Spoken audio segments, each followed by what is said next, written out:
Tahun 2025 menjanjikan panas, dan bukan hanya dalam hal cuaca. Dua cita-cita lama manusia, robot cerdas dan kecerdasan buatan, sedang mengalami revolusi.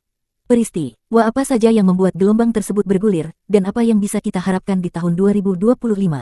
Lihatlah 7 perkembangan terpenting di bidang kecerdasan buatan dan robotika dalam satu video. Terbang. Tempat pertama dibagi dua musuh bebuyutan. Perusahaan Figures dengan robot bernama sama dan One X dengan android Neo Gamma. Figure menandai dua berita besar. Pertama, perusahaan berhasil menarik $675 juta investasi yang sensasional, yang menaikkan nilai pasarnya menjadi $2,6 miliar. Kedua, pendiri Figures mengumumkan bahwa mereka telah memutuskan kemitraan dengan OpenAI karena perusahaan tersebut telah berhasil menciptakan sesuatu di bidang kecerdasan buatan untuk robot yang melampaui semua yang pernah dibuat oleh Sam Altman. Model terbaru Helix adalah kecerdasan buatan robot universal yang dibuat di dalam Figure. Vision Language Action menggabungkan persepsi, pemahaman bahasa alami, dan pengendalian tindakan robot. Sederhananya, kecerdasan buatan baru memungkinkan robot untuk melakukan perintah suara dengan benda yang belum pernah mereka lihat sebelumnya. Cara kerjanya adalah Anda memberitahu robot apa yang harus dilakukan, robot itu menganalisis lingkungan sekitarnya, dan berdasarkan data yang diperolehnya, robot itu menghitung apa yang harus dilakukan. Lebih jauh lagi, dikatakan bahwa Helix memungkinkan robot Figure bekerja berpasangan dan berinteraksi satu sama lain dalam melakukan operasi rumah tangga. Dan ini adalah tingkat yang lebih rumit dan menarik, terutama terlihat indah saat robot saling memandang saat berinteraksi. Dan jika model kecerdasan buatan ini benar-benar seperti yang terlihat, maka perwujudan robot humanoid dalam kehidupan kita bisa berjalan jauh lebih cepat daripada yang diperkirakan. Bernd Berneh, pendiri Onyx, juga berpendapat demikian. Perusahaan miliknya baru-baru ini meluncurkan robot yang akan menjadi humanoid konsumen pertama di dunia generasi baru Neo yang dilengkapi dengan konsol Gamma, versi yang dirancang khusus untuk menjadi terjangkau, aman. Dan sebelumnya telah diuji coba di rumah karyawan Onyx, seperti yang Berneh ceritakan kepada kami di KTT Robot Humanoid AS. Anda bisa melihatnya di tautan di petunjuk. Neo Gamma mendapat desain baru yang seharusnya lebih ramah. Bagi kami, dia seperti remaja yang memakai headphone, bukan? Ngomong-ngomong, para customer yang bekerja di sebuah startup mencetak rahimnya di printer 3D semiseki. Baju seragam tidak akan mengurangi kinerja robot dan tidak akan membiarkan anak Anda atau kucing Anda memasukkan jari atau kakinya ke sendi robot. Intinya, tentu saja, bukan bahwa para pengembang memberi robot kemampuan super dengan bantuan AI. Pertama, Neo Gamma memiliki pengendali tubuh multitujuan yang memberinya mobilitas mirip manusia. Setidaknya dengan pekerjaan rumah tangga, dia harus melakukan hal yang sama denganmu. Kedua, robot ini memiliki manipulasi universal yang lebih baik. Para insinyur telah melatih model manipulasi visual yang mampu menangkap sejumlah besar objek dalam berbagai skenario, termasuk lingkungan yang tidak terlihat saat dilatih. Hal ini memungkinkan Neo Gamma untuk memprediksi tindakan remote control langsung dari data sensor mentah. Ya, dan yang paling penting, semua yang Anda lihat di layar adalah remote control. Sementara itu, untuk implementasi yang lebih cepat, para pengembang berencana untuk menggunakannya, memungkinkan kerabat, pengasuh, atau orang lain untuk mengoperasikan robot di rumah yang membutuhkan bantuan mereka. Ketiga, One X telah mengembangkan model bahasa besar baru yang memungkinkan robot untuk berkomunikasi dan menggunakan isyarat. Ini menambahkan fungsi pendamping yang sudah bekerja dengan sendirinya tanpa campur tangan dari luar. Robot baru ini juga lebih tenang, lebih handal, dan dapat digunakan sebagai pendorong untuk memutar musik. Apakah Neo Gamma yang dikendalikan dari jarak jauh bisa bersaing dengan Figure? Di satu sisi, para pengembang dari One X berniat untuk mengintegrasikan robot ke dalam rumah secepat mungkin, dan di sisi lain, jika Figure berhasil mengembangkan kecerdasan buatan mereka ke dalam rumah yang benar-benar otonom, mereka akan bersaing dengan perusahaan-perusahaan lain, dan yang paling penting dari mereka. Akan kami jelaskan lebih lanjut. Dan apa yang terjadi dengan robot Tesla, meskipun Optimus menyala-nyala di acara We Robot dan memamerkan pembantu kami di video promosi, tampaknya mereka belum mendekati otonomi. Benar, Elon Musk telah mengumumkan akan memproduksi robot secara massal tahun ini, mengimplementasikannya di pabriknya, dan penerbangan robot ke Mars 3 tahun lagi. Apakah itu akan menjadi kenyataan, dan berapa banyak waktu yang akan menunjukkan seperti biasa, dan apakah Anda yakin akan keberhasilan proyek Optimus? Ribuan startup saat ini sedang mengerjakan teknologi masa depan. Dan yang menarik, banyak dari mereka sedang mencoba membuat perangkat yang dapat menggantikan smartphone. Kenapa tidak? Sebenarnya, ini sangat bagus, dan sudah lama menjadi, seperti yang dikatakan Musk, komputer yang terhubung ke otak kita. Karena begitu banyaknya informasi yang terus-menerus menimpa kita, 24 jam sehari, kita harus beristirahat.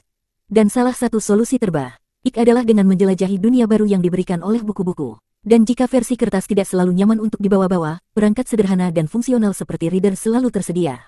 Sebagai contoh, Onyx Bookscan 3 dengan layar resolusi tinggi e-ink, kartu plus dengan diagonal 6-13 inci dan teknologi e-paper dengan pencahayaan, kontrol sentuh, kemampuan untuk mendengarkan juga buku audio dan fungsi terjemahan teks dapat menjadi teman terbaik Anda. Mengapa reader? Anda bertanya. Karena layarnya dan fungsionalitasnya yang nyaman untuk mata hampir mirip dengan buku cetak yang hidup.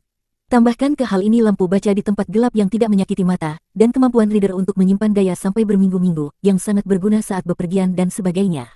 Red R memiliki kontrol sentuh yang nyaman dan banyak pengaturan, hanya dalam parameter teks Anda dapat mengubah font, ukurannya, intervalnya, dan banyak lagi. Anda dapat mendownload buku dari toko atau internet. 32 GB memori internal perangkat cukup untuk menyimpan semua yang Anda butuhkan. Anda juga dapat menggunakan kamus yang sudah ada. Reader dilengkapi dengan tutup yang secara otomatis mematikan perangkat saat ditutup, sehingga Onyx Books Count 3 adalah perpustakaan yang kompak dan nyaman di saku Anda. Kunjungi tautan dalam deskripsi dan jangan lupa untuk menggunakan kode diskon. Semuanya dalam video. Kita lanjutkan. Sebuah peristiwa penting dan sedikit menyedihkan dalam dunia robotika adalah perpisahan dari robot hidrolik Atlas dan munculnya versi listrik dari robot legendaris New Atlas dari Boston Dynamics. Perusahaan tidak membuat presentasi besar-besaran atau membuat pernyataan besar-besaran, tetapi mereka mengharapkan sesuatu yang luar biasa dari produk mereka. Atlas tua adalah tahanan abadi di laboratorium, dan kekuatannya, triknya yang luar biasa akan selalu ada di hati kita. Atlas Elektro yang baru, tentu saja, dibuat untuk tujuan komersial dan tidak perlu menunggu pertunjukan yang memukau. Meskipun kostum hotdognya tidak terlalu buruk, tidak diragukan lagi, dia sangat tangguh dan kuat untuk liga. Bahkan perusahaan itu sendiri, yang tidak terlihat dengan keangkuhan kosongnya, mengatakan bahwa ini mungkin adalah salah satu robot humanoid paling canggih di dunia. Untuk bersaing dengan Optimus dan Figure, tentu saja ia membutuhkan otak yang berkualitas.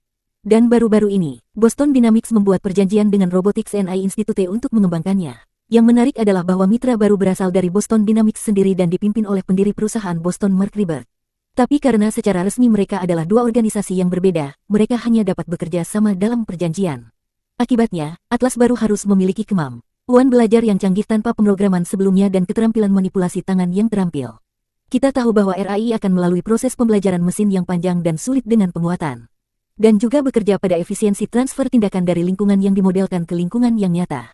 Dalam tradisi terbaik dari Boston Dynamics, robot harus memiliki kemampuan untuk mengkoordinasikan gerakan seluruh tubuhnya dan dapat beradaptasi dengan berbagai kondisi. Prestasi terakhir RAI adalah melatih robot untuk berlari dengan cepat. Jika robot dapat bergerak dari kotak dengan kecepatan maksimum 1,6 meter per detik, para insinyur di institut telah melatihnya untuk bergerak dengan kecepatan 5,2 meter per detik. Jadi, sebenarnya, mereka lebih dari 3 kali lipat memompa kemampuan robot. Metode yang sama, pelatihan dengan dukungan, dan sebagai bagian dari tradisi, Mark Ribert dan timnya telah mengembangkan sebuah robot sepeda kecil untuk melatih chip dan metode pembelajaran baru. Hati dan jiwa kami bersama orang-orang Boston dan berharap mereka segera memperkenalkan robot humanoid paling gesit, cerdas, dan andal untuk setiap tugas. Tapi aku tidak yakin kita bisa membelinya. Di urutan ketiga, Nvidia dan dua produk super robotnya, platform pertama Cosmos, yang menggunakan model generatif yang dilatih dari 20 juta jam video tentang robotika dan mengemudi. Model-model itu sendiri dirancang khusus untuk membuat terobosan dalam sistem kecerdasan buatan fisik, seperti mobil tanpa pengemudi dan robot. Cosmos memecahkan masalah pengembang yang paling menyakitkan dan menghasilkan sejumlah besar data sintetis untuk pembelajaran yang tidak hanya super realistik, tetapi juga mempertimbangkan semua hukum fisika dunia nyata, yang berarti data ini tidak lebih buruk dari yang sebenarnya. Dan dengan mengunggah 5 contoh ke platform tentang bagaimana robot Anda harus, misalnya, memotong sayuran atau bagaimana mobil Anda harus mengemudi di persimpangan, Anda bisa mendapatkan ratusan situasi pembelajaran yang berbeda. Video yang dibuat oleh Cosmos dan teknologi simulasi Omniverse dari Nvidia dapat menunjukkan semua kemungkinan jalan yang dapat ditempuh robot, robot memilih tindakan terbaik dan paling akurat. Ini benar-benar mengubah permainan bagi para pengembang dan bisa menjadi langkah besar untuk membuat robot dan drone yang benar-benar cerdas dan serbaguna. Tidak hanya itu, baru-baru ini ada rumor tentang proyek Nvidia berikutnya yang disebut KERS, tidak ada rincian. Selanjutnya, peristiwa besar ketujuh dalam dunia robot AI baru-baru ini adalah penjualan seni robot oleh artis IBI seharga $1.84 juta dari harga asalnya $180.000. Tampak nih, hal ini akan mengakhiri perdebatan tentang apakah kecerdasan buatan dapat menciptakan karya seni. Tidak setiap gambar dari migran memiliki nilai, ada beberapa faktor yang terlibat.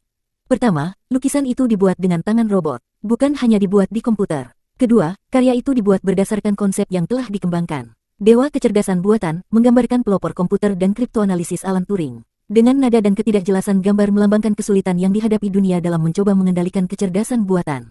Ketiga, Aida sendiri memposisikan dirinya sebagai model kreatif yang sempurna untuk era teknologi baru. Dan keempat, mungkin saja, The God of AI akan menjadi yang pertama dan satu-satunya karya yang dinilai setinggi itu.